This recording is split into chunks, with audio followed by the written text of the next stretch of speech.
Hey everybody, welcome to Board Online, Board Offline. Today we're going to be teaching you how to play Tiny Epic Dinosaurs, which is one of the many games in the Tiny Epic series, and is one that I have really come to enjoy recently. My youngest is really into dinosaurs. He's 6, and this game says that it is ages 14 plus. Now, I say he's 6, he's almost 7. There's a lot of reading on some of the cards, but for the most part, the general concepts of the game, he's able to get.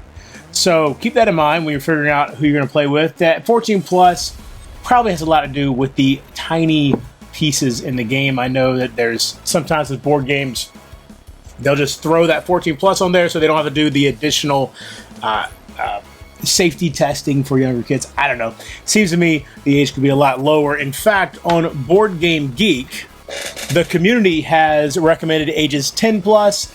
That's probably a little closer if you want to get to an age where they can actually understand all of the nuances of the rules and the all the reading and everything without any assistance. Anyway, this is not a review. This is a how to play video. So let's get into how to play Tiny Epic Dinosaurs. To begin the setup, you'll take the 4 action mats. As you can see here, we've got A, B, C, and D. You also are going to have the number of players a particular side is going to use. In this case, 1 to 3 or 4 players. We're going to set this game up as if it's for a 2-player game. So we'll use 1 to 3. Action mat B is also 1 to 3 or 4.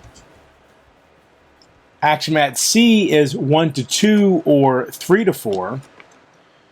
And action mat D is 1 to 2 or 3 to 4. The round mat, which by the way also has the end of game scoring on the back, the round mat will go to the left of the action mats. You should then place the round marker, the I Love Dinos coffee mug, on round 1. Give each player a ranch mat, and they can use whichever side they prefer on the ranch mat, and give each player a player mat. Each player then gets 3 normal size ranchers, as well as 1 lead rancher, which is slightly larger. These should be placed in the ranchers section of their player mat. The final rancher that they have should be placed on the round track on round 4, which is when the 5th rancher will be released to all players. Each player also needs 1 meat marker, 1 plant marker, and 1 supply marker. Anytime these markers are not on the player mat, the player is considered to have 0 of those resources. Place the contract mat above the action mats, then shuffle the public contracts and place them in the appropriate spot, and then deal cards next to the contract mat equal to the number of players plus 1. Shuffle the private contracts and deal 2 to each player. Each player will take a look at their own private contracts, choose 1 to keep, and then return the other one to the private contract deck.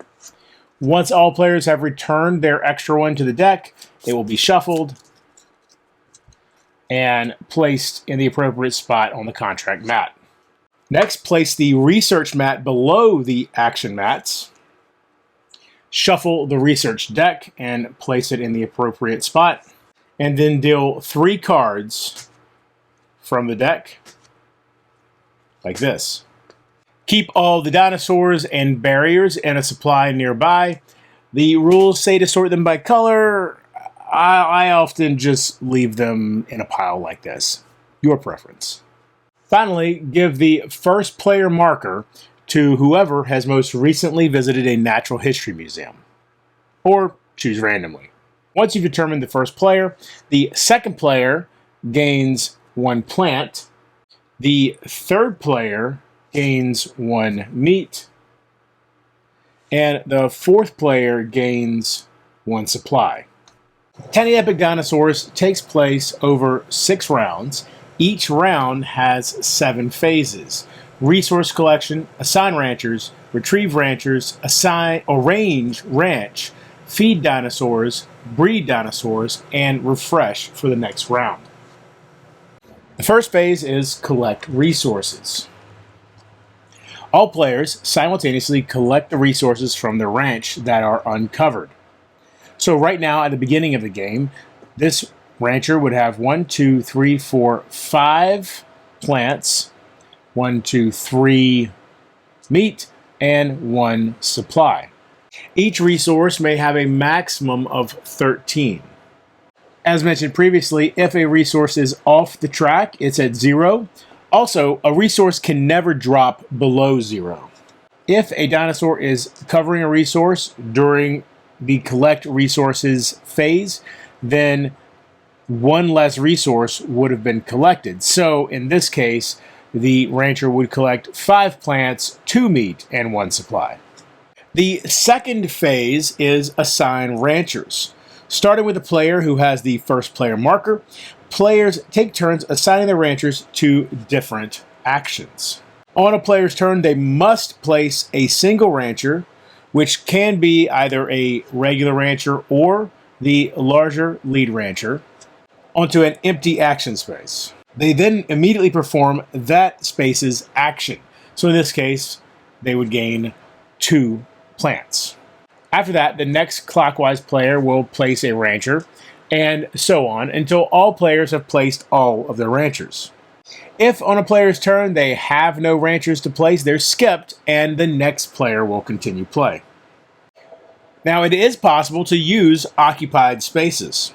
If an action space already has 1 or more opponent's ranchers on it, the current player can take that action by placing 1 extra rancher there, like this. Now, it should be noted, if we were playing a 3-player game and the blue player wanted to go here as well, because the red player has used 2 ranchers, the blue player would actually have to use 3 ranchers to use that action, which would be incredibly expensive. However, it should be noted that a lead rancher is always considered to be 2, and so the blue player could use the lead rancher plus 1 regular rancher to equal 3, and then they could use that space. Counting as 2 also includes for blocking purposes. So if a green lead rancher was used here, another player would actually have to use 3 total ranchers in order to use this location. Mini spaces do not have any cost other than assigning a rancher, as you can see with spaces like these. However, if you see this arrow pointing towards a resource or to a dinosaur like this, that indicates a cost for the space.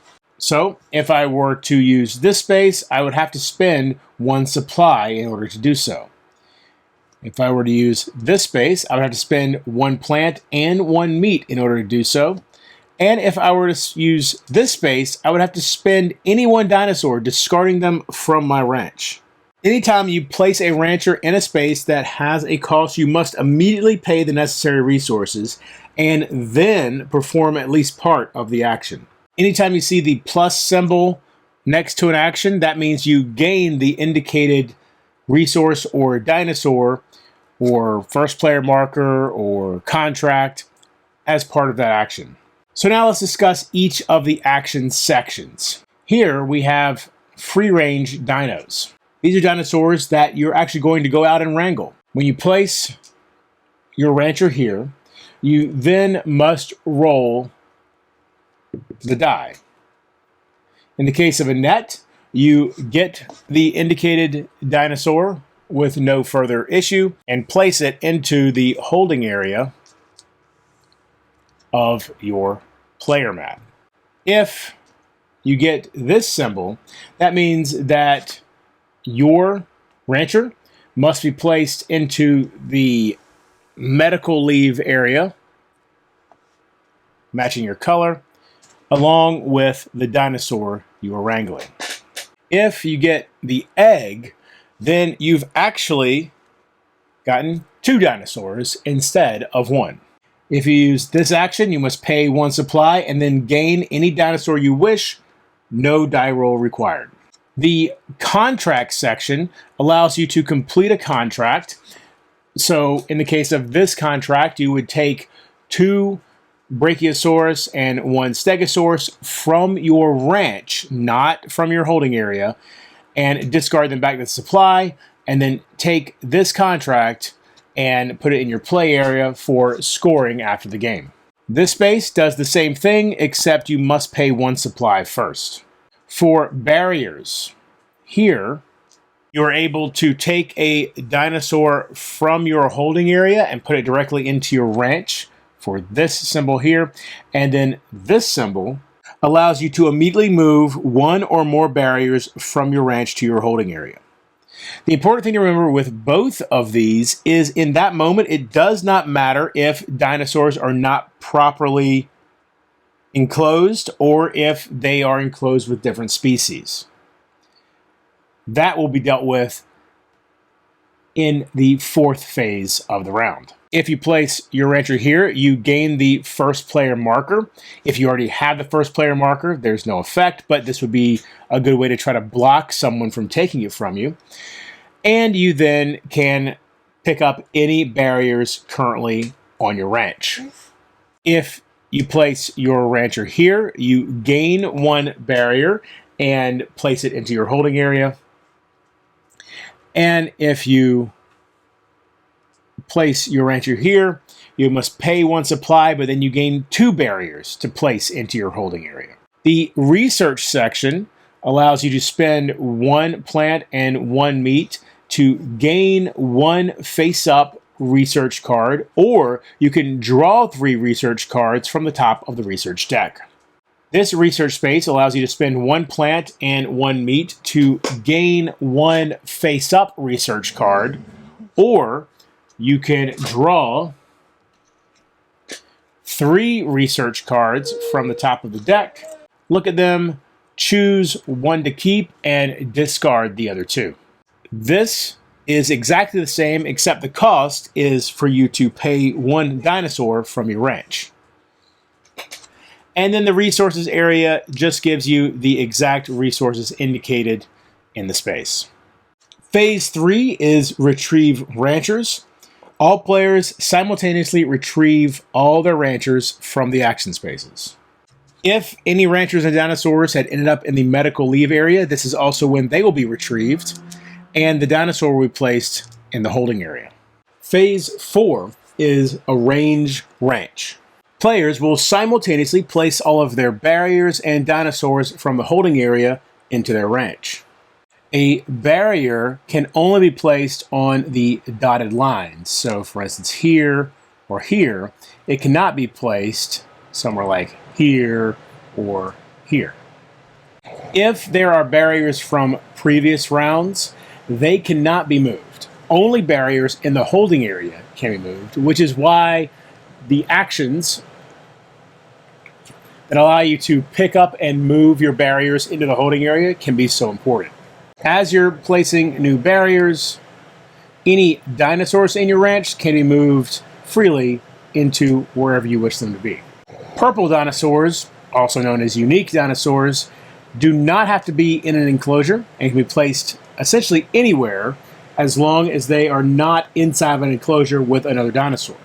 Regular dinosaurs, the Stegosaurus, Velociraptor, Brachiosaurus, or Allosaurus, must be placed inside of an enclosure. An enclosure is any ranch space that's surrounded on all sides by any combination of barriers, mountains, and water. So here, this area is an enclosure as it has barriers here and mountains here and the initial printed barrier here. This space is an enclosure. Every ranch starts with one enclosure. As you can see, it has the printed barriers here, mountains here, and water here. This area is an enclosure because it has water on all these sides and a barrier here. While this area is not an enclosure because there is free open area on the side here.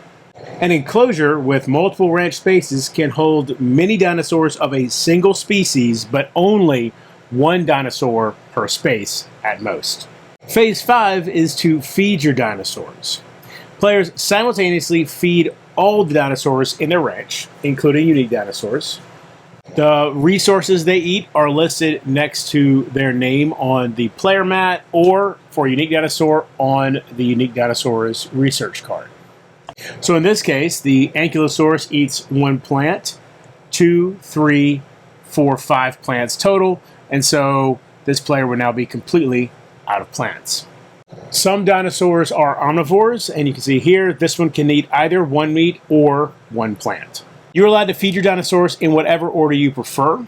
As you get deeper into the game, you may end up with lots of dinosaurs in your ranch, and so especially if you are going to be running low on food and maybe not have enough food to feed all of them, it's recommended to actually lay the dinosaurs down as you feed them so you can easily keep track.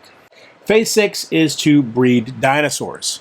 Dinosaurs that were fed in Phase 5 now breed. Every 2 regular dinosaurs that are in the same enclosure will breed 1 dinosaur of that species. So in this case, 1 Stegosaurus. If these 2 dinosaurs have been in different enclosures, they would not be able to breed. If you have 3 dinosaurs of the same type in an enclosure, you still will only breed 1 new dinosaur, but if you had 4 in the same enclosure, now you would actually have 2 baby Stegosauruses.